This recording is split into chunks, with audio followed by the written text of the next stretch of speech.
tu laissais un peu ton âme, mousquetaire, la fortune et la gloire. Et que faudrait-il faire?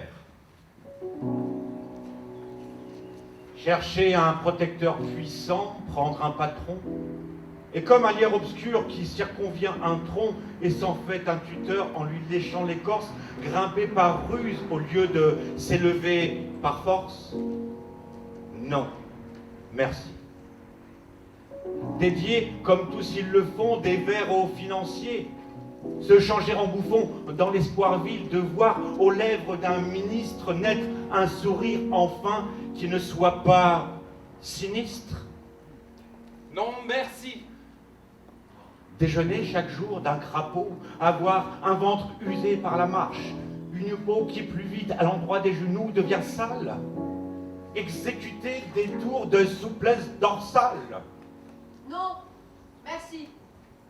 Chez le bon éditeur de Cercy, faire éditer ses vers en payant. Non, merci. S'en aller faire nommer pape par les conciles que dans les cabarets tiennent des imbéciles. Non, merci.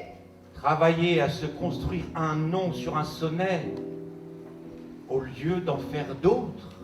Non, merci. Ne découvrir du talent qu'aux mazettes, être terrorisé par de vagues gazettes et se dire sans cesse « Oh, pourvu que je sois dans les petits papiers du Mercure François !» Non, merci. Calculer, avoir peur, être blême, préférer faire une visite qu'un poème, rédiger des placets, se faire présenter. Non, Non, merci. merci. Non, merci. Mais chanter,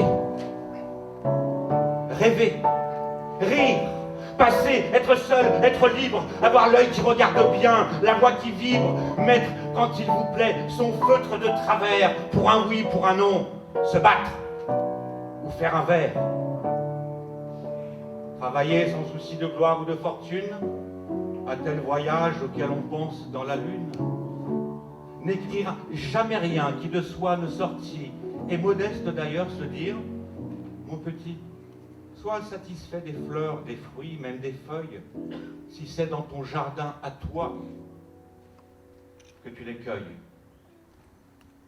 Puis, s'il advient d'un peu triompher par hasard, ne pas être obligé d'en rien rendre à César, vis-à-vis de soi-même en garder le mérite. Bref, dédaignant d'être le lierre parasite, lors même qu'on n'est pas le chêne ou le tilleul, ne pas monter bien haut, peut-être, mais tout seul. Edmond Rostand, Cyrano de Bergerac.